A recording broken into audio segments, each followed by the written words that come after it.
साहब मुझे कुछ नहीं पता, मुझे तो बस इतना पता है कि मैडम पिछले 2 दिन से इस गेस्ट हाउस में रह रही थी। ठीक है, अभी तुम जा सकते हो। जब तुम्हारा स्टेटमेंट लेना होगा तुम्हें बुलाएंगे। जी सर। जाइए। फिलहाल तो ये सुसाइड केस है सर, और कुछ तो मिला नहीं। अब और सहा नहीं जाता। अपनी शादीशुदा जिंदगी से तंग आकर मैं अपनी जान दे रही हूँ। संध्या निगम।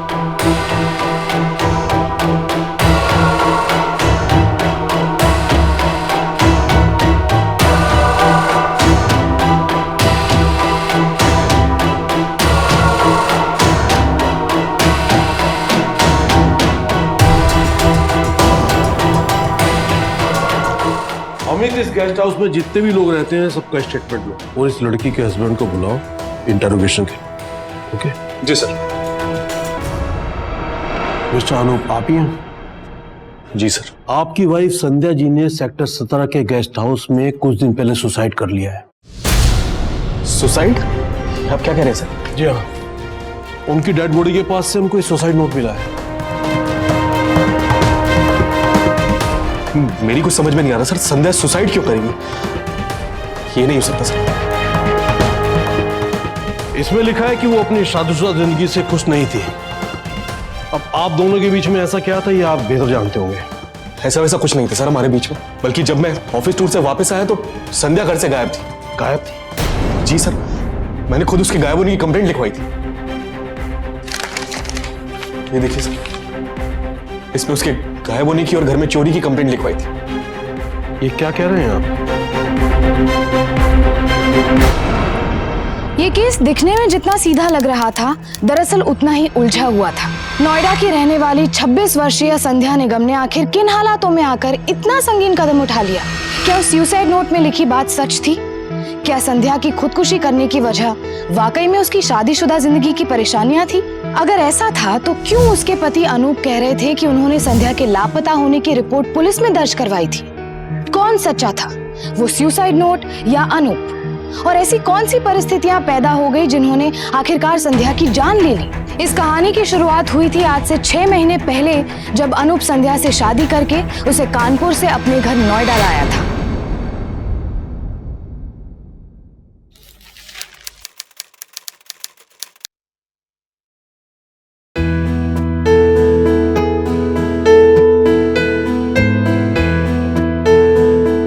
गुड मॉर्निंग विद बेटी। हे, गुड मॉर्निंग।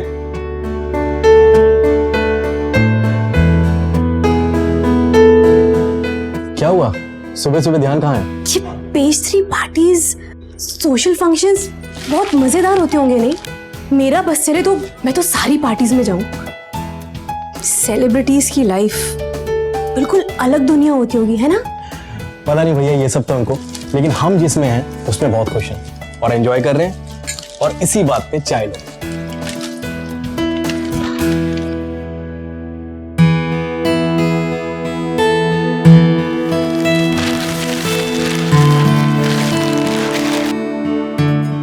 पता है, मुझे ना हीरोइन बनना था। तुम्हें एक्टिंग पसंद है?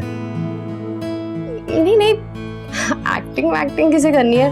मुझे तो बस उनका रहन सहन, उनका खाना पीना, वो घूमना, ये सारी स्टाइल मुझे बहुत पसंद है। वो बड़ी बड़ी गाड़ियां, वो पार्टीज, इतने महंगे कपड़े और सब लेटेस्ट फैशन, ये सब चीजें मुझे बहुत पसंद है। पता नहीं भैया, पार्टी और फैशन का तो पता नहीं, लेकिन आज मेरी छुट्टी है और मैं कुकिंग करने वाला हूँ और मैं नॉन वेज बनाने वाला हूँ। नहीं, मैं नॉन वेज नहीं खाती।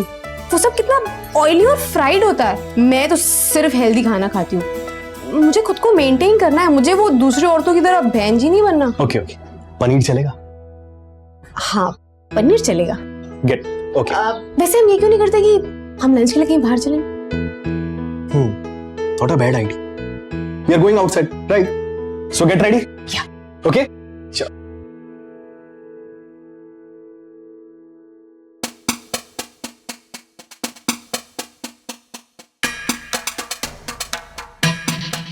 अरे संध्या, लंच पे जा रहे हैं हम, डिनर पे नहीं जा रहे।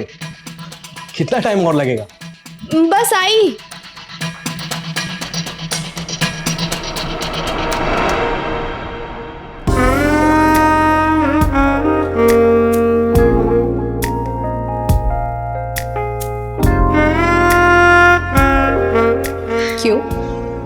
उड़ गए ना होश। संध्या ये कैसी ड्रेस पहनी है तुमने? लग रही हो ना बिल्कुल कटरीना। संध्या पर हम तो पास के रेस्टोरेंट में खाना खाने जा रहे हैं ना। हाँ तो किसने कहा है कि खाना खाते वक्त अच्छा दिखना मना है? हाँ पर ये ड्रेस आई कहाँ से तुम्हारे पास? ये ड्रेस कानपुर से, मैंने वो अपने कॉन्टेस्ट के लिए ली थी। अच्छी है ना? हाँ बहुत अच्छी है, पर अब कोई कॉन्टेस्ट तो नहीं है ना, और कुछ ऐसा पहन लेती जिसमें तुम कंफर्टेबल फील करती हो। मैं बहुत कंफर्टेबल हूँ। अब बस तुम चलो यहाँ से। संध्या हम बाहर ऐसे नहीं जा सकते, तुम कुछ चेंज कर लो प्लीज। मुझे कोई चेंज वेंज नहीं करना, तुम्हें ना फैशन का कोई सेंस नहीं, तुम चलो। संध्या मेरी बात मानो। हेलो मैम, अब hello. Your order please.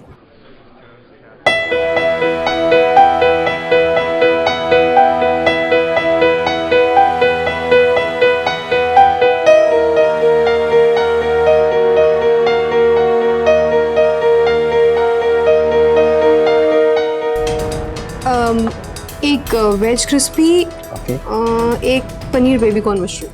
Fresh oil use करिएगा और बहुत कम, और हाँ जला मत देना। कोल्ड ड्रिंक्स मिलेंगी कुछ?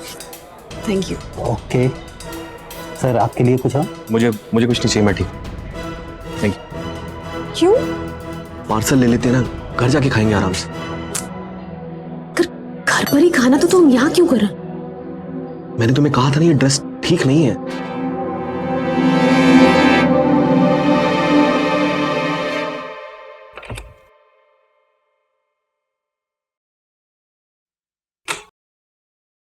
शादी के बाद पहली बार खाने पर बाहर गए थे, थोड़ी देर और घूम आते तो क्या बिगड़ जाता तुम्हारा? संध्या रेस्टोरेंट में क्या कम परेशानी हो रही थी जो तुम इन कपड़ों में शहर भी घूमना चाहती थी? क्या खराबी है इन कपड़ों में? अगर इस शहर के लोगों को फैशन की समझ नहीं है ना, तो उसमें मेरी कोई गलती नहीं है। संध्या मैं ये नहीं कह रहा कि तुम गलत हो, पर मैं ये कह रहा हूँ कि हर जगह पे फिल्मी सितारों की तरह यूं सज धज के तुम नहीं घूम सकती। ठीक है, तो आज के बाद मुझे कहीं भी अपने साथ जाने के लिए कहना मत। संध्या ये क्या बात हुई है? संध्या मेरी बात सुन। संध्या इस तरीके से कैसे काम चलेगा? तुम कुछ भी सोच लेती हो, कुछ भी समझ लेती हो, और फिर मेरी बात सुनती नहीं हो। संध्या संध्या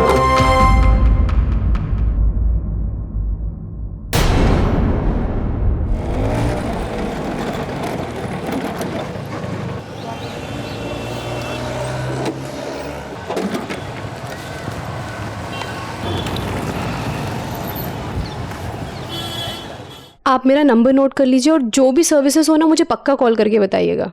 सीरियसली यहाँ की सर्विसेज बहुत अच्छी हैं। संध्या? आपका पाल तुमने मुझे ऑफिस से इतनी जल्दी क्यों बुलाया? अनूप, वो इतनी सारी चीजें हैं आप पे करवाने के लिए। मैं तो सिर्फ फेशियल के लिए आई थी, पर मुझे जो और चीजें अच्छी लगी मैंने करवा ली। तो खर्चा थोड़ा ज्यादा हो गया, उतने पैसे मेरे पास थे नहीं। देखा, इसीलिए मैं तुमसे कहती हूँ मुझे क्रेडिट कार्ड दिलवा दो, फिर ऐसे तुम्हें परेशान नहीं करना पड़ता ना। मुझे जो चाहिए होगा मैं खुद ले लूंगी। कितने पैसे? सर 10,000। 10,000? यस। 10,000? क्या कर पाए तुमने इतने पैसों का? नहीं कुछ खास नहीं, वैसे भी मुझे कहाँ जरूरत है ज्यादा कुछ करवाने की। हाँ, आप एक बार फिर से जरा चेक कर लेंगे कहीं कोई डबल फिगर तो नहीं लग गया? No sir, facial, manicure, pedicure. एक minute sir. Raghav, yes ma'am. Thai massage किया ना? हो गया। थाई मसाज मिलाकर टोटल 10,000 सर। 10,000? कार्ड यस लेंगे। सर, या थैंक यू सर। संध्या ये सब क्या है? अब मैंने क्या किया है? संध्या तुमने एक महीने की 1/3 सैलरी पूरी अंदर उड़ा दी, ऊपर से तुम वो मसाज। अब तुम कभी मसाज पार्लर गए ही नहीं तो मैं क्या कह सकती हूँ? एक सेकंड।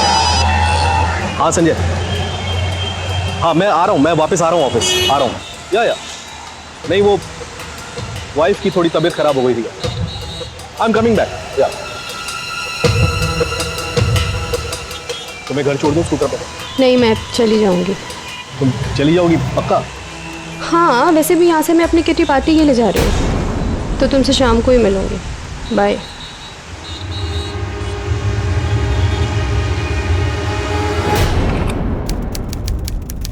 संध्या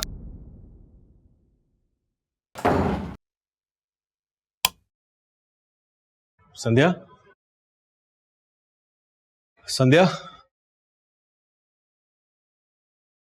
संध्या।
एक सेकंड संध्या, कहाँ थी तुम इतनी देर तक? बताया तो था कि किटी पार्टी में जा रही हूँ। तुमने शराब पी? हाँ तो हर बात में हाँ तो संध्या, क्या होता है ये हाँ तो? हम लोग, हमारा बैकग्राउंड कुछ और है, समझी? अब इन सब में बैकग्राउंड कहाँ से आ गया यार? संध्या, हम लोग मिडिल क्लास लोग हैं, ये सब हमें शोभा नहीं देता। एक सेकंड, कहना क्या चाहते हो तुम? हाँ, तुम ये कहना चाहते हो कि मेरी औकात नहीं कि मैं ये सब कर सकूं? अगर अभी मैं मुंबई में कोई मॉडल, कोई एक्ट्रेस होती तो मैं रोज ऐसी पार्टीज करती। फिर बस चुप करो। ना तुम बॉम्बे में हो, ना तुम कोई हीरोइन हो, और ना तुम कोई मॉडल हो। तुम एक मिडिल क्लास शादीशुदा औरत हो, मेरी बीवी हो तुम, पत्नी हो तुम मेरी। इसीलिए मैं मुंबई में नहीं हूँ क्योंकि मेरी तुमसे शादी हुई है और अब बस बहुत हो गया। मुझे यहाँ ऐसे रहना ही नहीं है, समझ गए तुम? क्यों?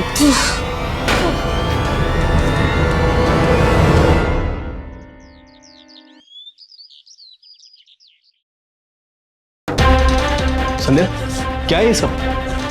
क्या कर रही हो ये? सुनो मेरी बात संध्या, मेरी बात सुनो। ये क्या क्या कर रही हो ये?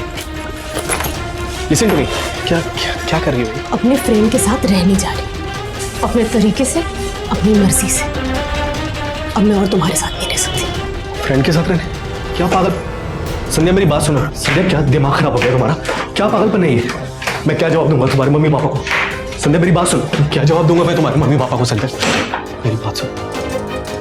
तुम्हारा जो मन में आएगा, मुझे कोई फर्क नहीं पड़ता। संध्या, जल्दबाजी में फैसला मत लो, दिमाग को थोड़ा शांत करो और हमारी जिंदगी के बारे में सोचो। थोड़ा हमारे रिश्ते के बारे में सोचो, हमारी शादी के बारे में सोचो। संध्या, शादी, रिश्ता, जिंदगी। अरे जिंदगी तो मेरी उसी दिन खराब हो गई थी जिस दिन मेरी तुमसे शादी हुई। संध्या, संध्या प्लीज, संध्या मेरी बात सुनो।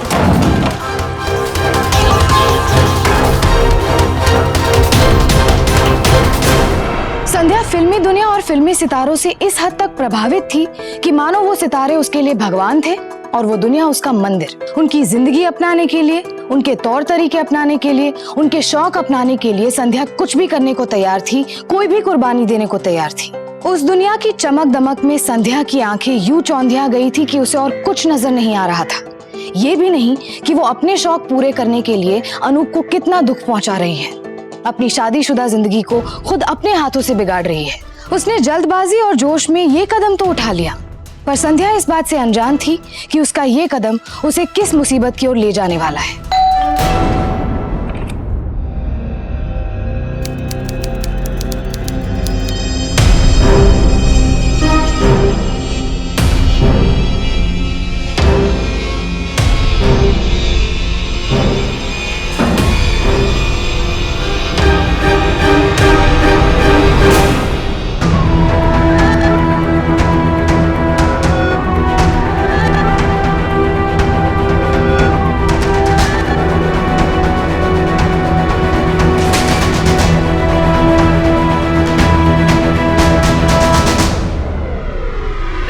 are trying to call is currently switched off. Please try again later.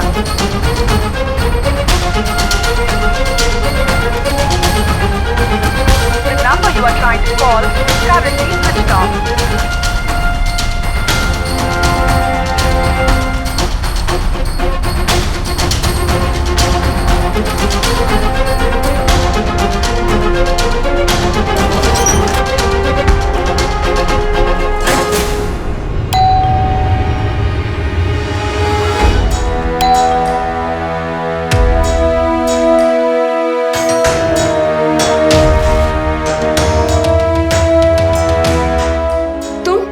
तुम यहाँ क्या कर रहे हो?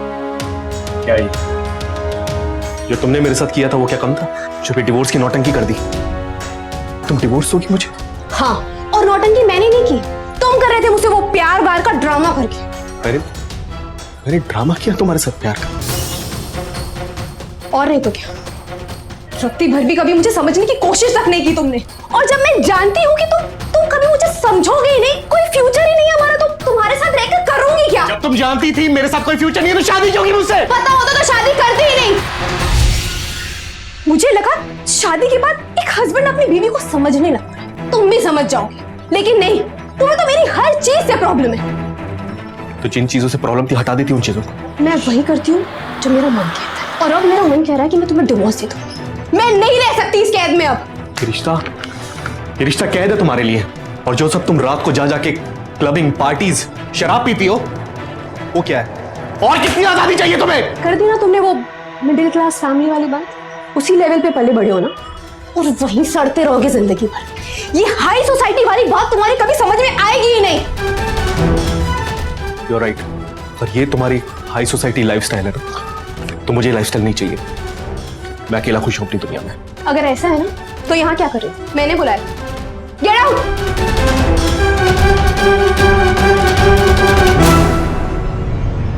क्या है यहाँ? कोई तमाशा चल रहा है यहाँ पर? और तुम अभी इन पेपर्स पे साइन करो और निकलो यहाँ से। इस तरह के तुम वही अब करोगी ना जो तुम्हारा मन कहता है, उस तरह मैं भी वही करूंगा जो मेरा मन कहे। मैं इन पेपर्स पे साइन नहीं करूंगा, और जैसे तुमने मेरी जिंदगी बर्बाद करी है, अब मैं भी तुम्हारी जिंदगी बर्बाद करूंगा।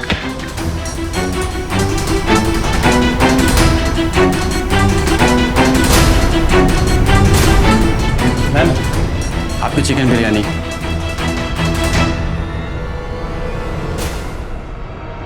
शादी के रिश्ते में बहुत जरूरी होता है कि हम एक दूसरे को तवज्जो दें, एक दूसरे को इज्जत दें, एक दूसरे को समय दें। लेकिन संध्या अनूप के साथ अपने रिश्तों को लेकर बहुत लापरवाह होती जा रही थी। उसके पागलपन और हट्टी बर्ताव से अनूप ऊब चुका था। वो इस कदर तिलमिला गया था कि उसे समझ नहीं आ रहा था कि वो आखिर करे तो क्या करे। हर पल उससे दूर जाती हुई संध्या ना कुछ सुनने को तैयार थी और ना ही अनूप उसके बर्ताव से सहमत। लेकिन फिर एक दिन कुछ ऐसा हुआ जिसकी अनूप ने कल्पना भी नहीं की थी।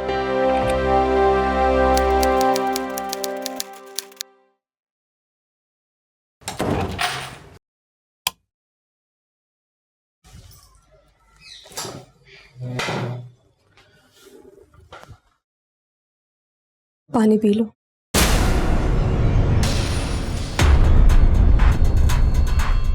संध्या, तुम यहाँ अंदर कैसे आई? अपनी चाबी से। अनुप मुझे माफ क्या कर कर दो। रही है? क्या कर रही है तुम? अनुप मुझे माफ कर दो प्लीज। मुझे समझ आ गया है कि सारी गलती मेरी थी। नहीं संध्या, नहीं अनुप, तुम हमेशा सही थे। इस हाई फाई लाइफ के चक्कर में मैं ही अपना घर भूल गई थी। लेकिन अनुप, अब मुझे मेरी गलती का एहसास हो गया।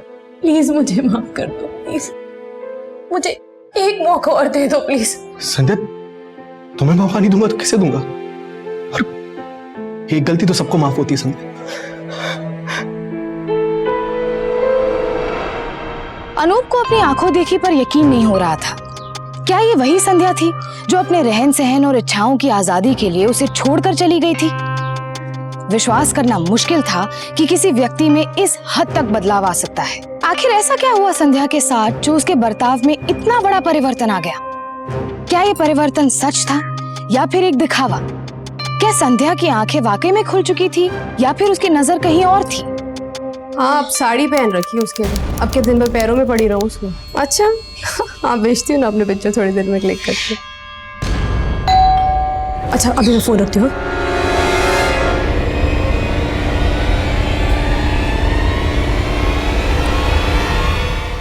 आ गए आप? नहीं, आप बैठिए, मैं आपके लिए पानी लेकर आती हूँ। बैठो। संध्या, मुझे सच में बहुत खुशी है कि तुम वापस आ गई हो। लेकिन बस एक परेशानी है, सारा दिन घर पे अकेले बैठे बैठे बोर हो जाती हूँ। मैं सोच रही थी कि क्यों ना घर से ही कोई छोटा मोटा बुटीक शुरू कर लूं। आइडिया बुरा नहीं है, काम का काम हो जाएगा और तुम्हारा वक्त भी कट जाएगा। हाँ, पर बुटीक शुरू करने के लिए शुरू में थोड़े पैसे लगेंगे ना। कितने? यही कुछ 3-4 लाख। अब कोई भी काम शुरू करने से पहले थोड़ी इन्वेस्टमेंट तो करनी पड़ती है ना। 3-4 लाख का तो पता नहीं संध्या, पर 2 लाख है मेरे पास। सच्ची? मैं चला लूंगी। ठीक है। अरे खाना नहीं मिल सकती हूँ, जानते हो ना, अगर अनूप को पता चल गया कितनी प्रॉब्लम हो जाएगी। संध्या, ये शैताना सर, चलो मैं रखती हूँ। संध्या क्या कर रही हो? कहाँ रह गए थे? कब से इंतजार कर रही थी। अच्छा, हाँ क्या करूँ, अकेली बोर जो होती रहती हूँ। मैं तो इतना वेट कर रही हूँ कि कब मेरी बुटीक शुरू होगी। एक बार तुम्हारा बुटीक शुरू हो गया तुम तो मुझे भूल ही जाओगी। आप भी ना कुछ भी कहते रहते हो। ये रहा तुम्हारा 2 लाख का cheque. Thank you thank you thank you thank you. Thank you इस बात के लिए। अब मैं अपनी पत्नी के लिए इतना भी नहीं करूंगा। अच्छा सुनो, मुझे 2-3 दिन के लिए बिजनेस टूर पे जाना है। 2-3 दिन? इतने दिन मैं अकेली क्या करूंगी? तुम कानपुर क्यों नहीं आए थे मम्मी पापा के पास? आप? हाँ ठीक है। अच्छा सुनो, बहुत तेज भूख लग रही है, तुम खाना लगाओ, मैं पैकिंग करता हूँ। हाँ ठीक है, ओके।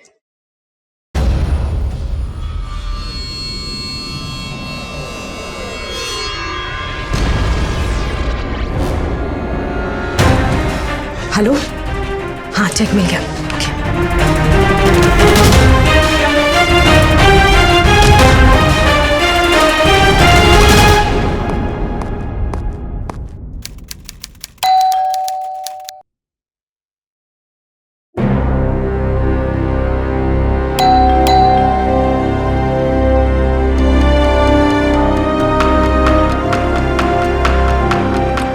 संध्या,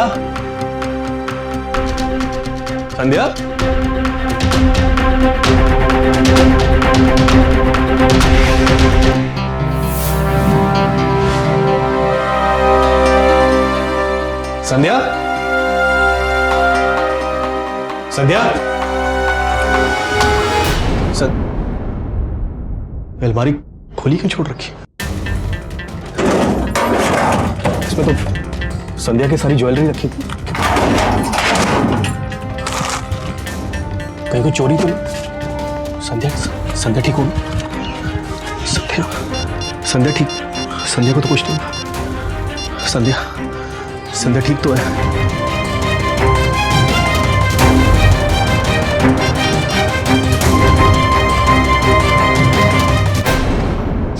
कानपुर, कानपुर तो नहीं गई? कानपुर, कानपुर गई वो शायद। कैसे हो दामाद जी? संध्या कैसी है? वहाँ जाकर तो भूल ही गई हमको। कितने दिन हो गए, बात ही नहीं हुई। मैं बाद में फोन करता हूँ कुमार जी।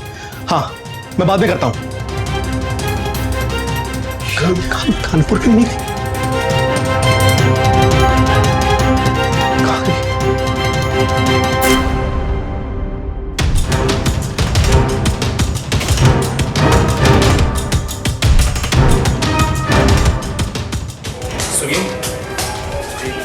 पत्नी संध्या यहाँ पे इस फ्लैट में आया करती थी। आप जानती हैं कहाँ गई है वो? एक्चुअली ताला लगा हुआ है वहाँ पे। जी उन्होंने तो कुछ दिन पहले शिफ्ट कर लिया। Okay, thanks. हमने आपकी पत्नी की मिसिंग रिपोर्ट और चोरी की रिपोर्ट दोनों लिख ली है। सर पत्नी का पता जल्दी चल तो जाएगा। हमसे जितना भी बन पड़ेगा हम करेंगे। आपके पास उनकी कोई फोटो है? जी, ये लीजिए सर। जैसे ही हमें कोई इंफॉर्मेशन मिलती है हम आपको खबर कर देंगे। Thank you sir. संध्या कहाँ चली गई तुम? ये क्या कर दिया तुमने?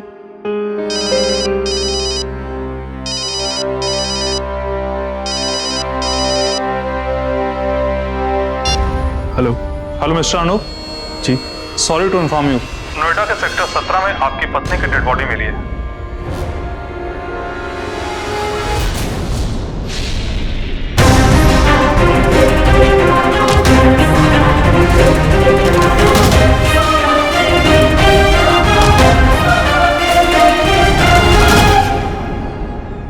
मैंने तो खुद उसके गायब होने की रिपोर्ट करवाई थी सर, और फिर एक रात अचानक मुझे पुलिस स्टेशन से फोन आता है कि संध्या की बॉडी मिली है। मुझे नहीं पता संध्या उस गेस्ट हाउस में कैसे पहुंची, क्या कर रही थी वो वहां पे। आपको उस गेस्ट हाउस के बारे में कुछ नहीं पता था? सर मैं उसके किराए के मकान के बारे में जानता था जहां वो पहले रहती थी। किराए के मकान का एड्रेस लिखिए आप।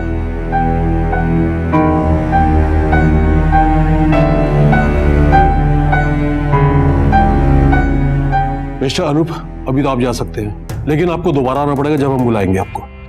जी सर। और अनूप जी, बिना हमें इन्फॉर्म किए शहर से बाहर मत जाइएगा आप। जी सर। धीरे धीरे संध्या की मौत से जुड़े ऐसे ऐसे सच सामने आ रहे थे जिससे पुलिस की मुश्किल और अनूप की उलझन बढ़ती जा रही थी। एक तरफ जहां अनूप द्वारा संध्या के लापता होने की रिपोर्ट उसकी वफादारी दर्शा रही थी, वहीं दूसरी तरफ वो सुसाइड नोट अनूप पर सवाल उठा रहा था। आखिर सच्चाई क्या थी? क्या हुआ था संध्या के साथ? उस सुसाइड नोट में आखिर कितनी सच्चाई थी? इस बात का पता लगाने के लिए पुलिस वहां पहुंची जहां संध्या पहले रह रही थी। मिसेस संध्या कैसी औरत थी? मेरा मतलब आप लोगों के पड़ोसी हैं, आप लोगों ने तो उन्हें यहाँ से आते जाते बात करते सुना ही होगा। तो जानते तो थे वो यहाँ रहते हैं, पर इतनी गहरी दोस्ती नहीं थी हमारी।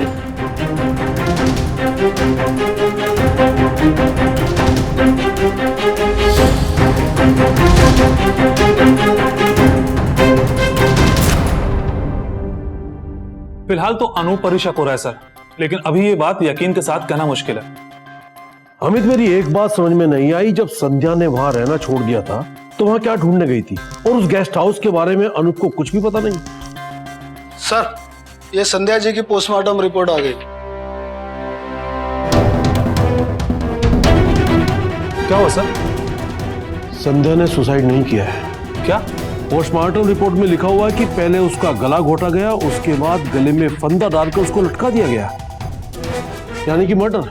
ये कैसे हो सकता है? और वो सुसाइड नोट जो संध्या की डेड बॉडी के पास मिला था, वो? अब उसकी जांच करनी होगी।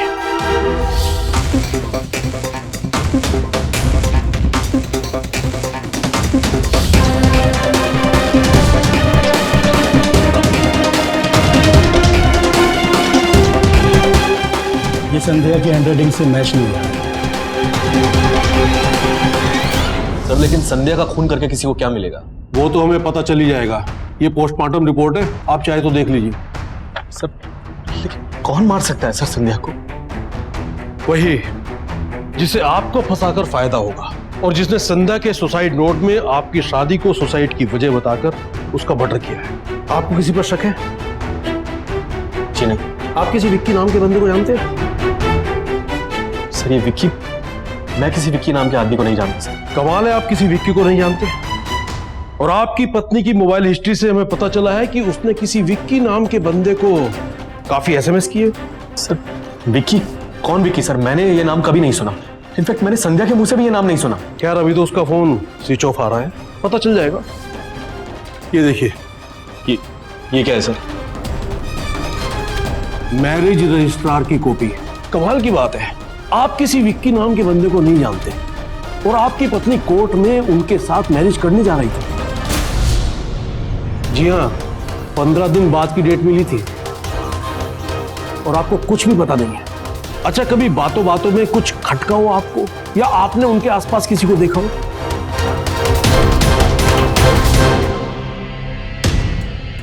मैम, ये आपका चिकन बिरयानी। हाँ सर, जब मैं संध्या के उस किराए वाले मकान में गया था तो वहां पे एक डिलीवरी बॉय खाने की डिलीवरी लेके आया था, चिकन बिरयानी।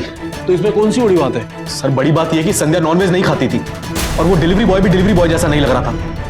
उसने तो यूनिफॉर्म भी नहीं पहना हुआ था। सर आपको लगता है वो विक्की हो सकता है? ये सर, वो विक्की हो सकता है, राइट। और मुझे उसकी शक्ल ठीक से याद नहीं। उसने कैप पहनी हुई थी। याद कीजिए, कैसा दिखता था वो? संध्या एक क्लब में जाया करती थी। हो सकता है हमें वहां से कुछ सुराग मिल जाए। कौन सा क्लब? Club Apollo. ये है उस औरत की फोटो। आपके क्लब में सीसीटीवी कैमरा तो होगा ही ना? मुझे इस औरत की वीडियो फुटेज चाहिए। जी सर, देखता हूँ मैं आपके लिए क्या कर सकता हूँ।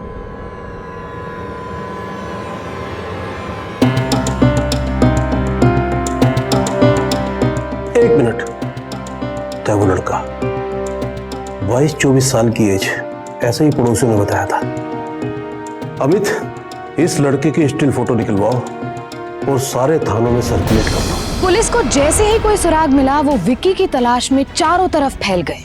उन्हें संध्या की मौत की गुत्थी सुलझाने के लिए किसी भी हाल में विक्की को ढूंढना था। संध्या के मोबाइल से मिले विक्की के लगातार कॉल्स और मैसेजेस से इतना तो जाहिर था कि संध्या की मौत से विक्की का कोई न कोई रिश्ता जरूर था। लेकिन यहाँ सबसे बड़ा सवाल ये था कि आखिर विक्की था कहाँ? नोएडा में या फिर कहीं और अपना जाल बिछाने की फिराक में?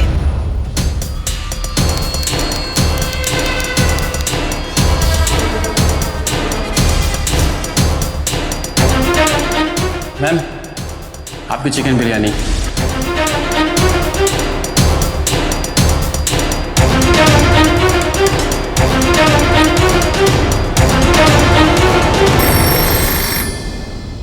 हेलो सर जी, जिस लड़के की फोटो आपने भेजी थी वो चंडीगढ़ के इसी गांव में है।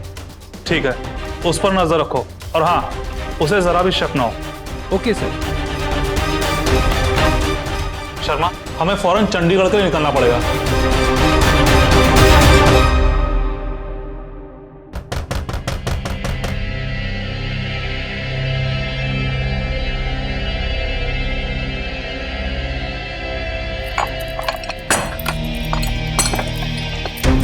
अरे आप लोग कौन है? एक मिनट। अरे मोना। हेलो, ऐसे कैसे आप अंदर चले जा रहे हैं? चलो, बात कर जाएगा कहाँ? आप इसे छोड़िए, ऐसे कैसे ले जा सकते हैं? अरे आप कहाँ ले जा रहे हैं इन्हें? जाए, एक मुजरिम को लेकर जाते हैं पुलिस थाने। चले। मैंने क्या किया? बोल, कैसे जानता है संध्या को? साहब, मैं किसी संध्या को नहीं जानता था। नहीं जानता था? बिना जान पहचान के उसका खून कर दिया। सच सच बता दे, वरना चलने लायक नहीं छोड़ूंगा तुझे। बताता हूँ साहब, सब बताता हूँ। पहली बार हम क्लब में ही मिले, और उसके बाद मैंने उस पर नजर रखनी शुरू कर दी साहब।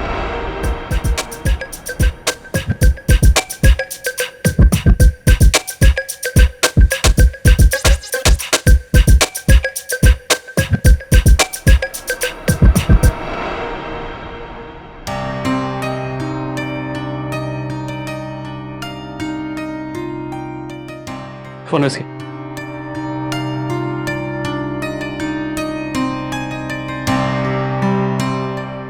Hello, hello.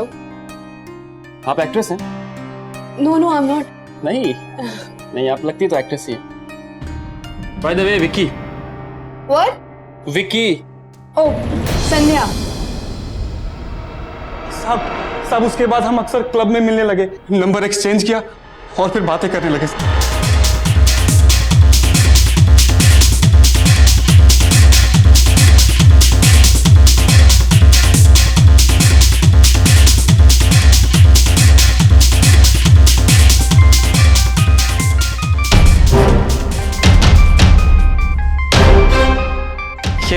ये बार बार फोन कौन कर रहा है? वो मेरा बोरिंग हस्बैंड। मैं थोड़ा सा भी एंजॉय कर लूँ ना, उससे बर्दाश्त ही नहीं होता है। तो फोन स्विच ऑफ कर दो ना। हाँ। तुम ऐसे इंसान के साथ कैसे रह सकती हो? रहना चाहता भी कौन है? मैं तो खुद परेशान हो गई उस रोज रोज की किटकिट से। तो निकल क्यों नहीं जाती वहां से? अच्छा, और निकल कर जाऊंगा? उसकी टेंशन तुम मत लो, मेरे ऊपर छोड़ दो, तुम्हारे फ्लैट का इंतजाम मैं करवा दूंगा। साहब उसके लिए मैंने एक फ्लैट अरेंज किया और फिर हम साथ में रहने लगे साहब।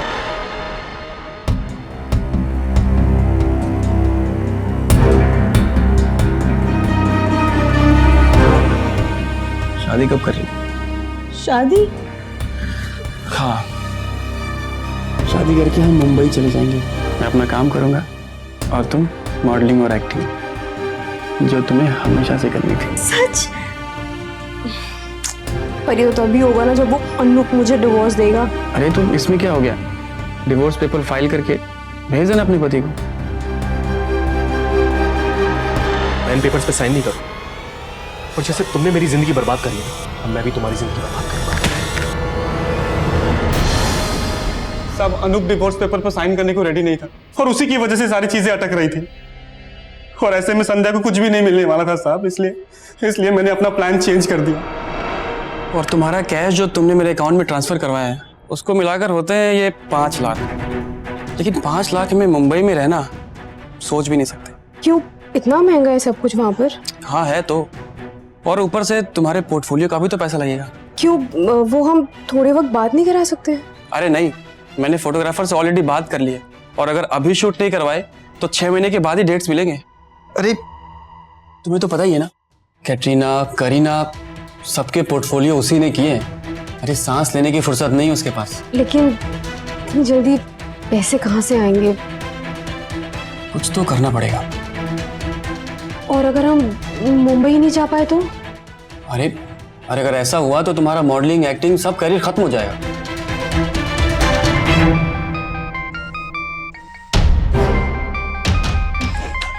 कि मेरी जान क्यों नहीं छोड़ देता है डिवोर्स देकर? प्यार जो करता है तुमसे। वैसे करता तो है, मेरे लिए कुछ भी करने को तैयार है पागल। अच्छा तो फिर एक काम करो, देखो हमें पॉश एरिया में घर के लिए कितने पैसों की जरूरत होगी? 2 से 2.5 करोड़।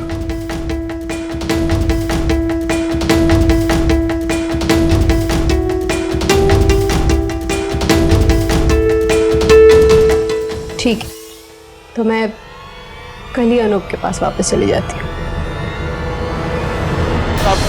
साहब उसके बाद वो अनूप के पास पैसे लेने के लिए वापस चली गई और उससे ये पूरा नाटक करवा के, उसके पैसे निकलवा के उसका खून कर दिया। नहीं साहब मैं उसका खून नहीं करना चाहता था साहब, पर उस रात कल हम फाइनली मुंबई जा रहे हैं। I can't believe it. Katrina और उनके बाद हम सच में मुंबई जा रहे हैं? मुझे तो बिल्कुल विश्वास नहीं हो रहा है। मुंबई कल मेरी इतने सालों की मेहनत पूरी हो जाएगी। और वो अनूप है ना, उसे भी समझ में आ जाएगा, मुझे हर बात के लिए मना करता रहता था ना। ये कटरीना ये सब क्या, मैं तो इनसे भी बड़ी हीरोइन बन जाऊंगी। हाय मुझे तो यकीन ही नहीं हो रहा, वो बेचारे स्टार क्या, मैं तो सुपरस्टार बन जाऊंगी। फिर वो अनूप है ना, उसे भी समझ में आ जाएगा, जो मुझे हर बात के लिए टोकता रहता था। हाय मेरा भी एक बड़ा सा बंगला होगा, फैंस की लाइन लग जाएंगी। हाँ मैं तो वेट ही नहीं कर पा रही हूँ कि कब ये सब होगा। और ये लो तुम्हारे तकलीफ के आखिरी 2 दिन के लिए, और उसके बाद हमारे पूरे जिंदगी के खुशी के नाम। मैं बहुत थक गई हूँ, मैं फ्रेश होकर आती हूँ, बस अभी गई और फिर वापस आई। Mumbai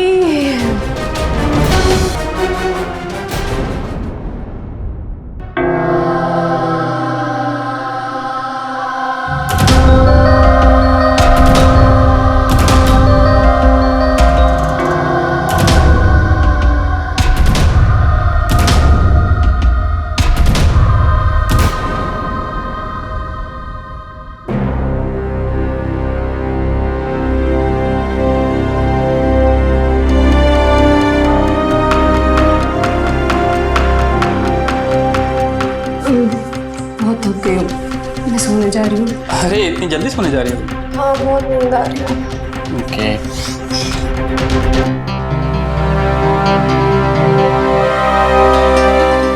good night.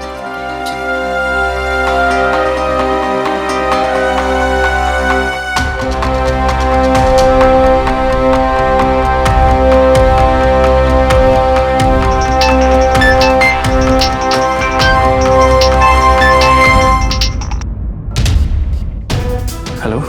अरे हाँ, हो गया काम। अरे होता कैसे नहीं, एक ही ड्रिंक में आउट होकर सो गई, और जब तक वो कल उठेगी उसके उठने से पहले ही मैं इतनी दूर चला जाऊंगा उसे पता भी नहीं चलेगा। संध्या, तुम सोई नहीं अब तक? मैंने तुम्हारी सारी बातें सुन ली है विकी। तुम्हारे लिए, तुम्हारे कहने पर मैंने ये सब कुछ किया और तुम मुझे धोखा दे रहे हो। मेरे लिए? अरे मेरे लिए तुमने कुछ नहीं किया। ये सब कुछ तुमने खुद के लिए किया है, अपने पति से पीछा छुड़ाने के लिए और अपने शौक को पूरे करने के लिए। समझी?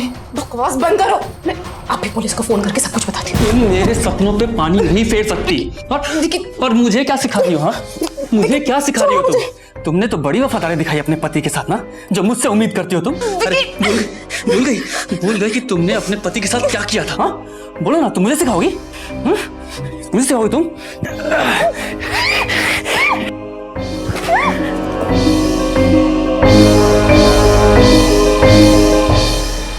उसे सुसाइड दिखाने के लिए मैंने उसे पंखे से लटका दिया साहब, और सुसाइड नोट उसके पास रख दिया। साहब, मुझे मालूम था कि अनूप के साथ उसके रिश्ते ठीक नहीं है, इसलिए मैंने अनूप को फंसाने का इंतजाम कर दिया साहब, ताकि पुलिस को मुझ पर शक ना हो, और जब तक ये मामला सुलझे मैं यहाँ से भाग जाऊँ साहब। तुम्हारी सबसे बड़ी बेवकूफी ये थी कि तुमने पुलिस वालों को बेवकूफ समझा है। गलती हो गई साहब, मुझसे गलती हो गई साहब।